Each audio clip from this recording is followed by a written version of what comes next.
여러분, 인생을 살다 보면 내 모든 것을 걸어야 할 단 한 번의 승부처가 오기 마련이지요. 여기 어린 조카의 왕자를 뺏기 위해 스스로 괴물이 되기로 결심한 사나이가 있습니다. 조선 역사상 가장 잔인하면서도 치밀했던 야망가, 수양대군. 나를 막는 자는 누구든 베겠다. 그 서슬퍼런 칼날이 번뜩이던 1453년 그날 밤으로 여러분을 초대합니다.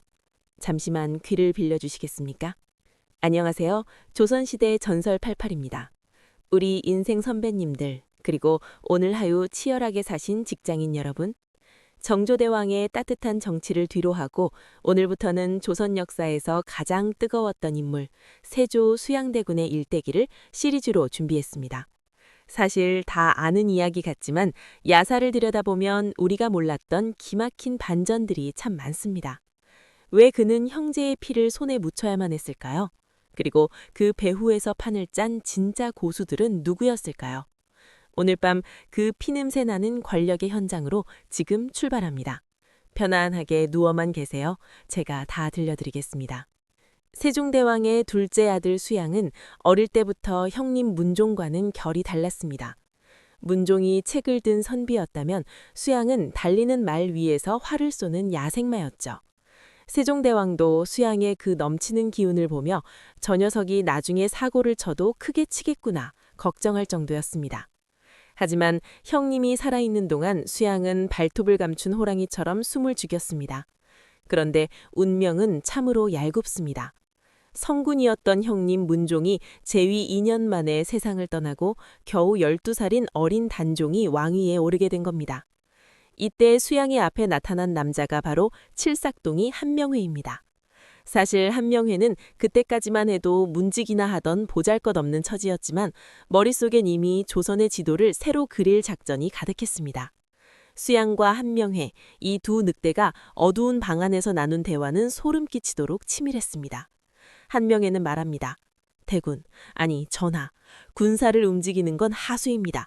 사람의 마음을 먼저 죽여야 합니다. 그들은 먼저 가짜 뉴스를 퍼뜨립니다. 수양의 동생 안평대군이 김종서와 손잡고 반란을 꾀한다는 소문을 관내에 쫙 퍼뜨린 거죠. 명분을 만든 겁니다. 그리고 한명회는 주머니에서 종이 한 장을 꺼냅니다. 그게 바로 죽일 자와 살릴 자를 미리 적어둔 살생부였습니다. 대군, 이 명단에 있는 자들을 한 명도 빠짐없이 처리해야 대업을 이룹니다. 수양은 그 종이를 꽉 움켜쥐었습니다.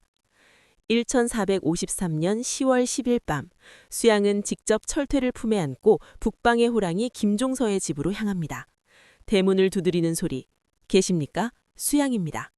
김종서는 설마 왕의 숙부가 야밤에 자기를 죽이러 올 거라곤 꿈에도 몰랐을 겁니다. 김종서가 대문을 열고 나오는 찰나 수양의 신호에 맞춰 철퇴가 공기를 가릅니다. 퍽 하는 소리와 함께 조선의 거물 김종서가 쓰러집니다. 비명조차 지르지 못한 최후였습니다. 수양은 피가 튄 얼굴도 닦지 않은 채 곧장 경복궁으로 달려갑니다. 한명회는 미리 성문을 장악하고 들어오는 대신들을 살생부에 따라 하나씩 처단하기 시작합니다. 궁궐바닥은 대신들의 피로 흥건해졌고 어린 단종은 침전 안에서 사들사들 떨며 이 광경을 지켜봐야 했습니다. 수양은 티 묻은 옷을 입은 채 단종 앞에 엎드려 말합니다. 전하, 간신들을 처단했나이다. 어린 왕의 눈에 비친 숙부의 모습은 이제 더 이상 인자한 가족이 아니라 피에 굶주린 괴물이었습니다. 결국 단종은 옥새를 내놓습니다.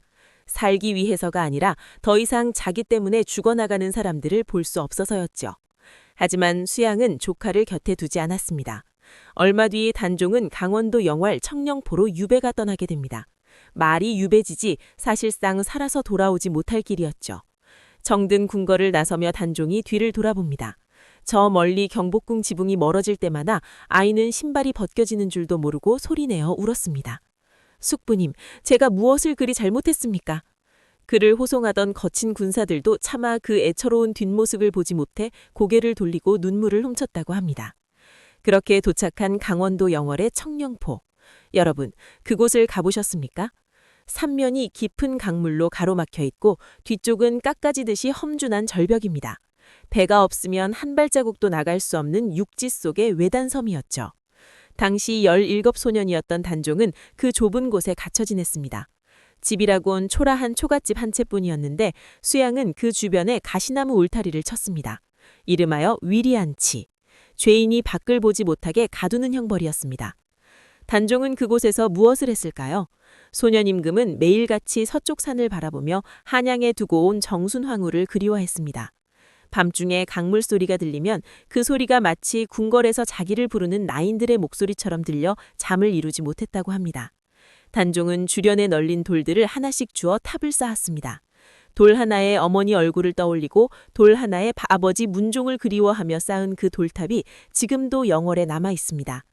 단종은 청령포의 커다란 소나무에 올라가 하염없이 강물을 바라보곤 했습니다. 그 소나무는 단종의 서러운 통곡을 다 보고 들었다고 해서 관음송이라는 이름이 붙었죠. 소녀는 나무에게 물었습니다. 너는 키가 커서 한양이 보이느냐? 내 안에는 잘 있느냐? 하지만 돌아오는 건 차가운 강바람뿐이었습니다. 먹을 것이라곤 거친 보리밥과 나물뿐이었고 겨울이면 칼바람이 문틈으로 스며들어 어린 왕의 몸을 사정없이 핥혔습니다. 그런데 수양은 이마저도 불안했습니다. 단종이 살아있는 한 언젠가 자신을 위협할지도 모른다는 공포에 시달린 것이죠. 한 명에는 수양의 귀에 대고 속삭입니다. 대군, 아니 전하, 뿌리를 뽑지 않으면 나무는 다시 자랍니다. 결국 수양은 결심합니다. 청령포에 갇혀 숨만 쉬고 있는 조카에게 마지막 자객을 보내기로 말이죠.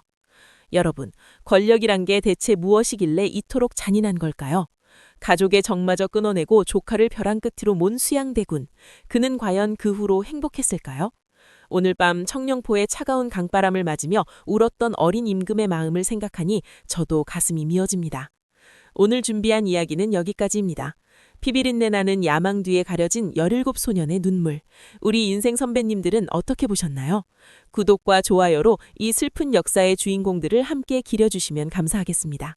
다음 시간에는 청령포에 들이닥친 자객과 단종의 마지막 순간, 그리고 조카를 죽인 세조가 평생 겪어야 했던 끔찍한 업보와 저주에 대해 이야기해보겠습니다. 오늘 하루도 정말 고생 많으셨습니다. 이제 무거운 짐 다 내려놓으시고 평안하고 깊은 잠 드시길 바랍니다. 지금까지 조선시대 전설 88이었습니다.